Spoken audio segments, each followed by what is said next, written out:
नमस्कार, कसे आहेत सगळे? मजेत ना? असायलाच हवं. आज संकष्टी आहे, तर सगळ्यांना संकष्टीच्या हार्दिक हार्दिक शुभेच्छा. आणि आज मी तुम्हाला दाखवणार आहे साबुदाण्याची खिचडी. तर बघूया आपण सामान काय काय लागतं ते. हे बघा, साबुदाण्यासाठी मी हे एक पॅन ठेवत आहे आणि गॅस ऑन करत आहे.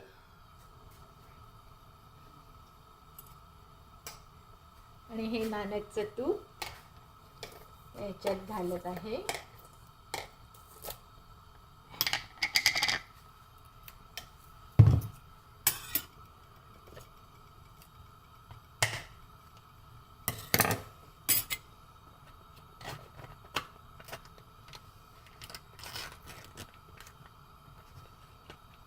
साधारण 2 वाट्या जर तुमच्याकडे साबुदाणा असेल तर 2 बोट चमचे तुम्ही तूप घालू शकता.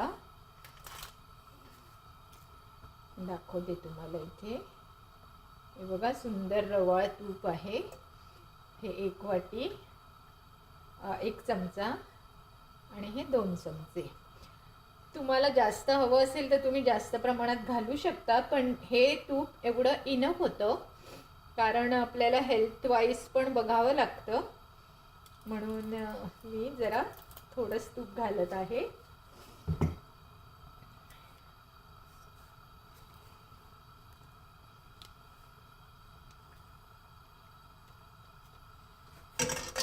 माझा चमचा आत पडला.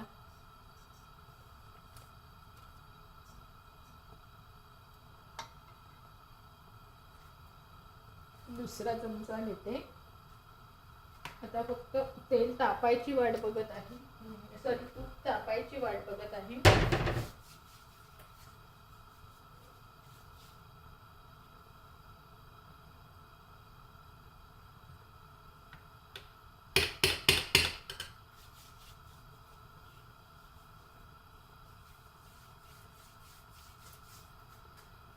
तूप तापलेलं आहे. कढीपत्ता मी गाळून घेते. मी तुम्हाला मगाशी पाण्यात घातलेला दाखवला, कारण काय झालं, माझ्याकडे जरा सुका होता कढीपत्ता, तर मी त्याला भिजवलं, तर मग तो छान ओला झाला.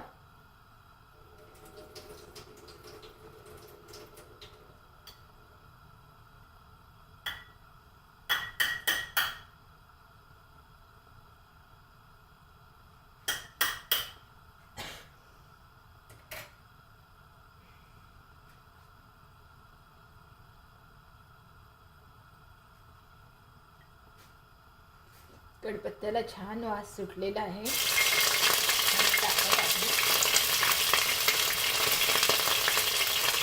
कढीपत्ता टाकल्यावर आणि शिवाय हा आता माझा पाण्यातला होता, त्यामुळे मी जरा लांबच राहत आहे. त्यानंतर मी जिरे टाकत आहे. बघा, बाकी याला काही फोडणीची गरज नसते. जिरं टाकलं आणि ही मिरची टाकली. आणि इथे मी हा बटाटा घेतलेला, हा मी तुम्हाला म्हटलं मी हा उकडून घेतलेला आहे. पण जर तुम्हाला कच्चा टाकायचा असेल तर जरा छोटे छोटे तुकडे करा. हा उकडल्यामुळे मी मोठे तुकडे केले, तर तुम्ही जरा छोटे तुकडे करून तेही तुम्ही ह्याच्यात टाकू शकता.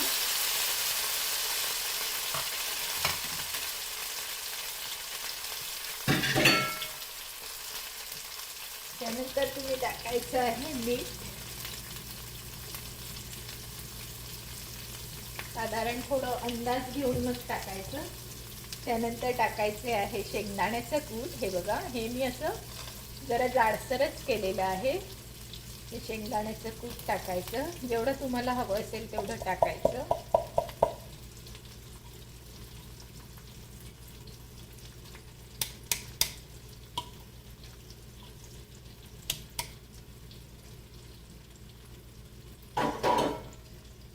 त्यानंतर आपल्याला टाकायचं आहे जराशी साखर, शुगर जराशी टाकायची.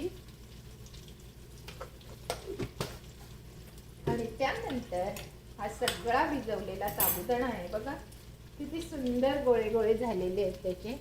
हा सगळा टाकायचा. छान एकदम गोळे झालेले आहेत त्याचे. मस्त साबुदाणा फुललेला आहे. ह्याला मी साधारण 6 तासभर भिजत ठेवला होता. आणि ह्याला जेवढ्याच तेवढं पाणी घालायचं, जास्त नाही घालायचं.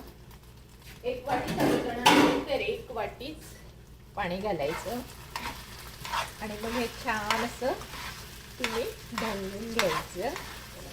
खूप सुंदर सुगंध सुटलेला आहे साबुदाणा खिचडीचा. आणि टेक्स्चर एवढं सुंदर झालेलं आहे त्याचं. आणि ही उपवासाची असल्यामुळे आपल्याला ह्याच्यामध्ये काहीच टाकायचं नाही आहे. नाही आपल्याला ह्याच्यात मीठ टाकायचं आहे. मीठ आपण ऑलरेडी टाकलं आहे. नाही आपल्याला ह्याच्यात हळद टाकायची आहे, नाही काही टाकायचं आहे.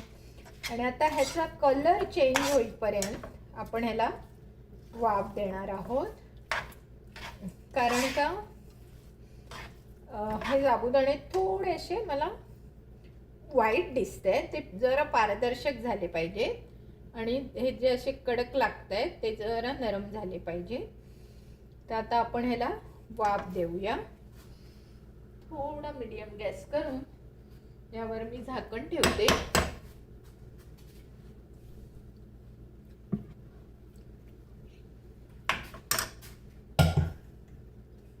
थोडं मीठ टाकते. मग अशी मी बटाट्यांपुरतंच टाकलेलं. मी आता साबुदाण्यालाही लागेल एवढं मीठ टाकते.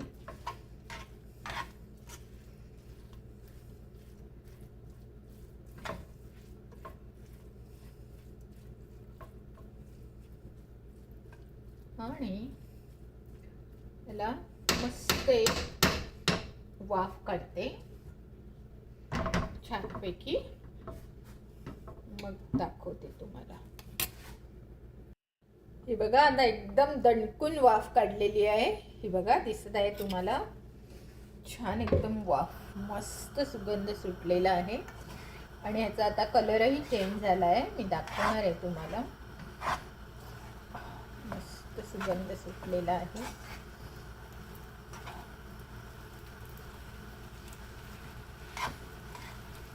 साबुदाण्याचा कलर चेंज झाला म्हणजे तुमची खिचडी शिजली.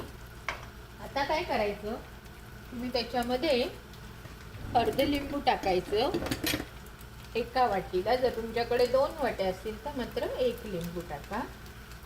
तर माझ्याकडे हे 2 वाट्या आहे त्यामुळे मी 1 लिंबू टाकत आहे.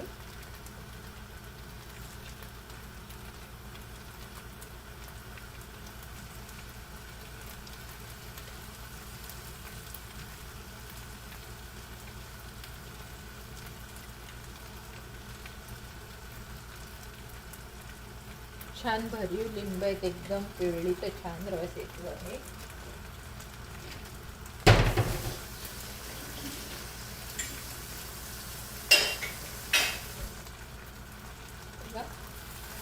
आता ही मस्तपैकी आपली खिचडी रेडी झाली आहे, खाणेबस झालेली आहे.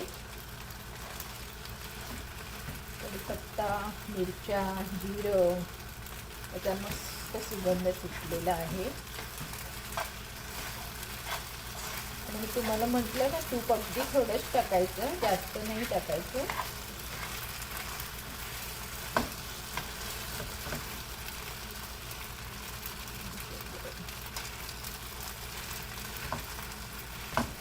आणि तुम्हाला दाखवते यावर काय करायचं ते.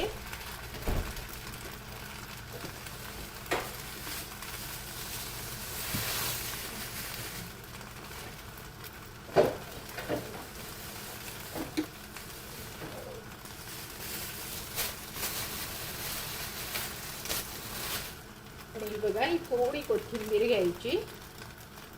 गॅस मात्र काढून टाका, नाही तर ती आता करपेल. मस्त अशी कोथिंबीर त्याच्यावर चिरून घाला. तुमच्याकडे आधी चिरलेली असेल तर आधी घाला चिरून, नाहीतर मग तुम्ही नंतरही घालू शकता. तर आता मी तुम्हाला त्याचं टेक्स्चर दाखवते. हे बघा, हे बघा, तुम्हाला दिसत आहे किती सुंदर आपली साबुदाणा खिचडी झालेली आहे. तर अशा प्रकारे तुम्ही सुद्धा साबुदाणा खिचडी बनवायची. आणि जर माझ्या चॅनलवर नवीन असाल तर मला लाईक, शेअर, सबस्क्राईब आणि कमेंट्स करायला विसरायचं नाही.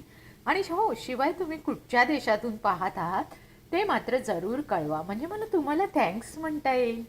बाय.